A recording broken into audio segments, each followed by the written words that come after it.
Yo, what's up, boys? Partywaffles here, and today I'm coming at you guys with the Frost DK guide.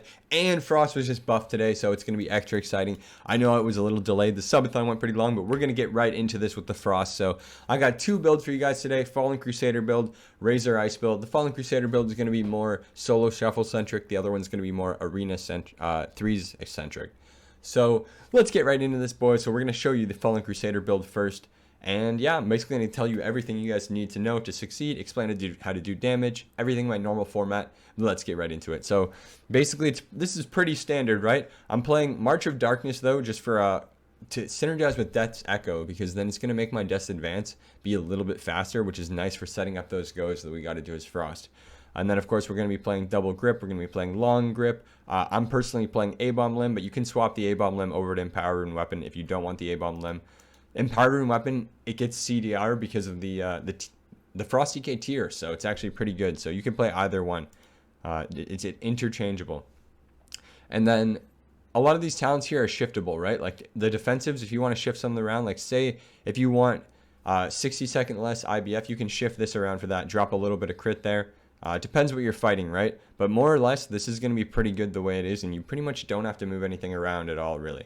Except for this, like I said, if you're playing threes, I would drop this into this instead of shuffle. On the right side here, we have pretty standard as well. So it's going to be an obliteration build, which is basically what Frost has been built around for the last years, it feels like. Obliteration and then chillstreak as well, which was just buffed. And both of these talents were just buffed, so we like that. And then, of course, it's going to have the Remorseless Winter package too. So there's another way that you can change this slightly. If you prefer to have Frostworm's Fury as well as the stun, you can do this and it's no problem at all, right? You can take 1 point out of Everfrost and 1 point out of Icebreaker, and just like that, there all of a sudden you have your dragon, you have your stun, you're ready to go if that's how you want to play. So this is going to be the Fallen Crusader build, like I said. Again, it's pretty straightforward. And then the Razor Ice build is going to be like so. So the thing about this one here, this is for 3v3 as well. So again, you can use A-Bomb Limb or Empowered Rune Weapon, whichever one you want, depending how you want to play. It doesn't matter. Again, everything else on the side I would leave more or less the same.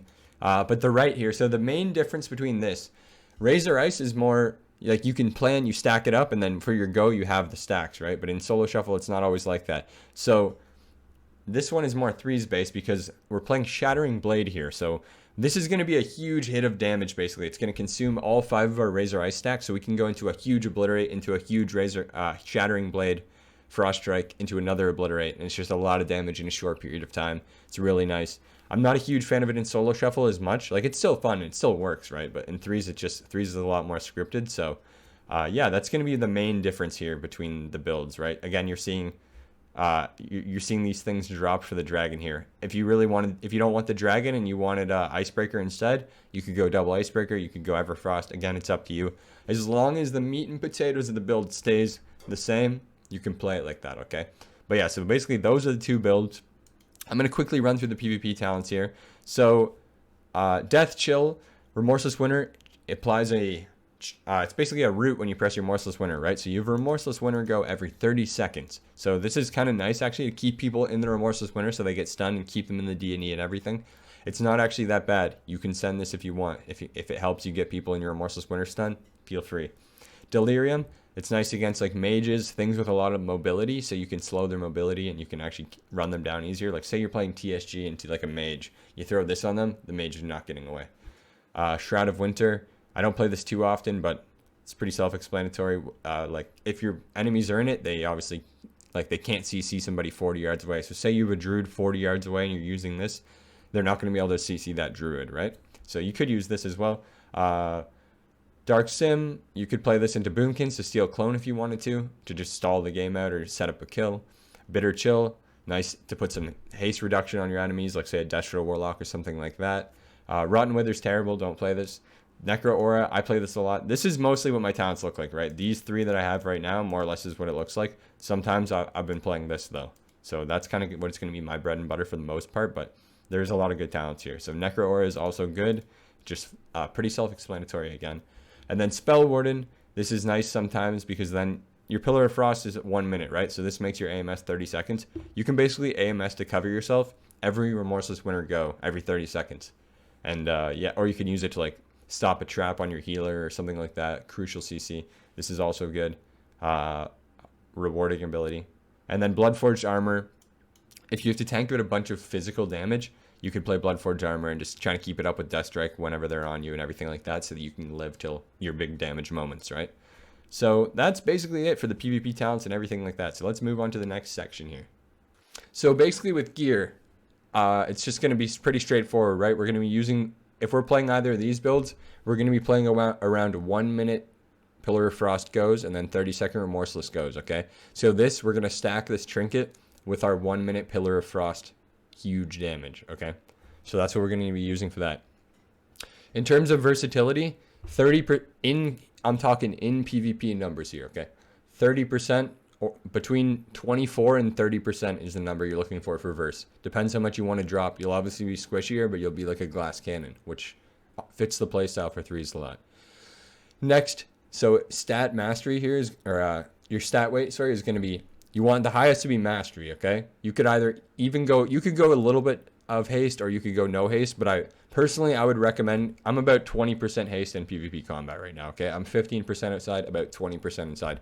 Having between 15 and 20% haste is going to make you feel a lot more fluid. You're going to get a little bit more globals and obliterates in. So I would personally go between 50 and 20 haste, whatever feels good to you, and then just go crazy. Just go spam mastery after that. Literally just spam mastery. As long as you got the haste and verse you need, just spam mastery all the way. And you will hit like a goddamn tank. I'm telling you. But that's pretty much that. Of course, we're going to want the tier set, right? Go for your 4-piece. See how I got 4 pieces here? Go for that. The effects are good. 3 extra bounces. 3 extra bounces when every bounce is increasing damage by 12%, and they just buffed chillstreak's damage by 10%, is a lot of damage. That's a lot of things multiplying together, right? That's a lot of things going on. So get the tier set. In terms of embellished items, I'm personally using the boots, and then I'm using the chest. I just crafted this chest, and the embellishment on the chest is called Verdant Conduit, okay? That's what gives me the effect that I have on this chest. Basically, that effect is up for about 30 to 50% of the time. So it's just basically extra stats for you almost 50% of the time, like a lot of the time. So that's what I'm going for those. And then in chance, it's going to be speed on bracers. It's going to be sustained strength or waking stats on chest. Homebound speed on cloak. Nothing on shoulders. Obviously, gems in your necklace. No helmet enchant yet. I think there's one coming though, but we can put a gem in our helmet. Nothing for gloves. Shadow clasp, belt clasp, or shadowed belt clasp rather. On the legs, it's called Fierce Leg Armor Kit. Boots, Plains Runner Breeze, and then on rings, we're probably going to put Mastery depending on your stats, how you got them set up, right? For what I explained. And yeah, that's basically that in terms of itemization and gearing. So the thing too is, if you play Unholy as well, I literally just use my Unholy gear for Frost and it works fine, right? The stats are more or less the same and it works perfectly. So you can do that as well, right? Don't think that you have to go crazy like that.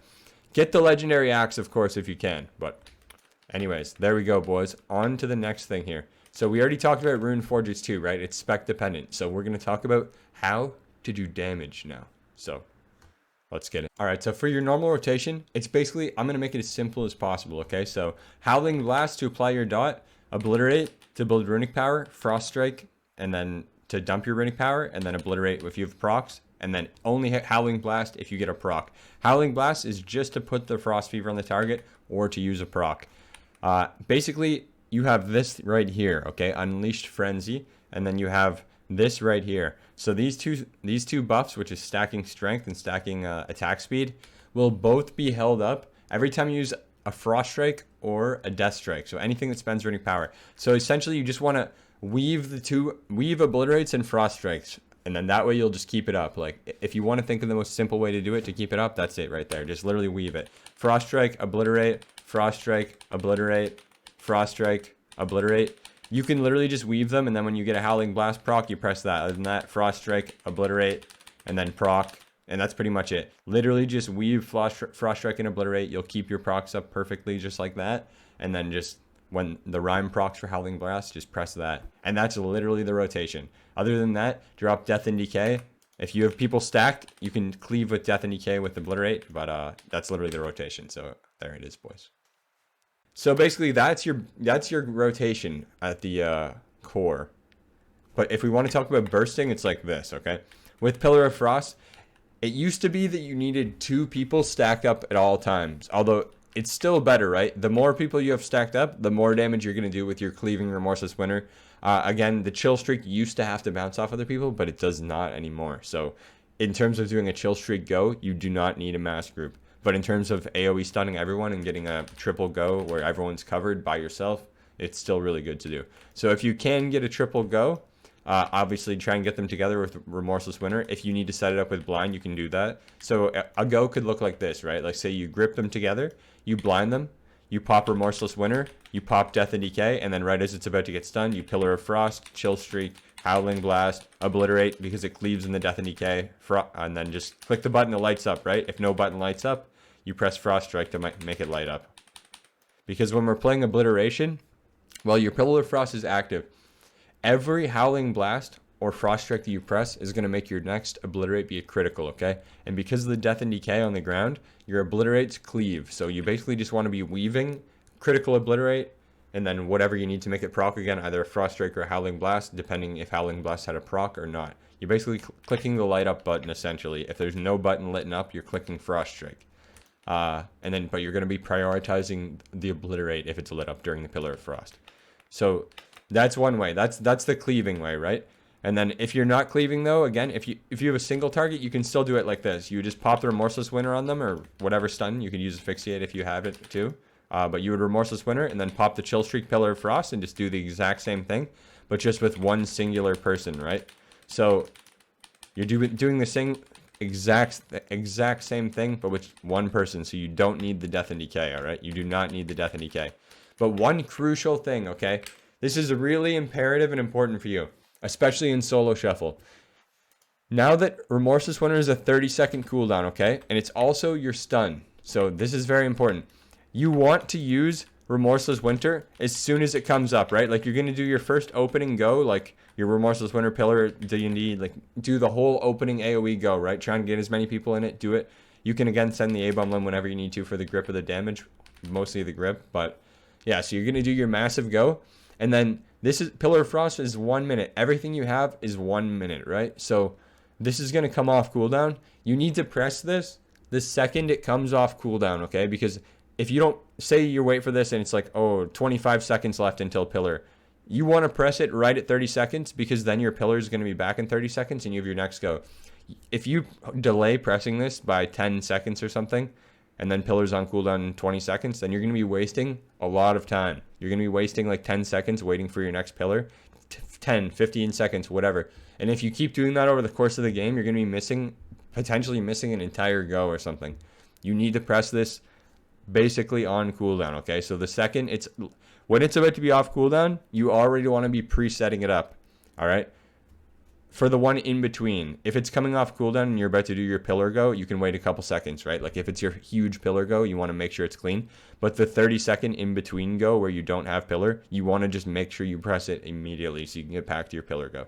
So that's imperative, okay? So what you can do for that in between go, like when you don't have Pillar, it's like this, right? Say you're fighting 2 melee DPS, you just throw it on the melee DPS and just stand on top of them, and you know, as they're about to get stunned with it, toss the stun on the healer too, and then boom, everybody's stunned, and there you go. Ideally, somebody presses a defensive, somebody presses a trinket, somebody presses whatever, and then in 30 seconds now, when we have the real go with Pillar of Frost, then they don't have the buttons for it and they just die, right? So that's kind of what made Frost a lot better in solo shuffle, in my opinion, was that 30-second Remorseless Winter, because it's like a massive go. Even if you don't have Pillar, it's still an AoE stun enough to scare them and freak them out and make them waste cooldowns. So I actually find that a game changer. Make sure you do that, okay? It's super important. But there's nothing really other than that, right? Like that's pretty much it. Like just it's a pretty straightforward with damage. Now that they made the tier set made it so the Chill Streak bounce off of you. Like bounces right off yourself, right? Like watch this. The Chill Streak will just keep bouncing off yourself. So you can just kind of stay on like make sure you run with the Chill Streak, right? Like use your body to make the Chill Streak bounce off of you. So stay in range when if you're trying to solo somebody like that. But yeah, that's pretty much it, guys. So thank you for watching. Leave a comment down below if you have any questions. Like the video if it helps you out, and I will see you guys on the next one, man. Thanks for watching. Peace.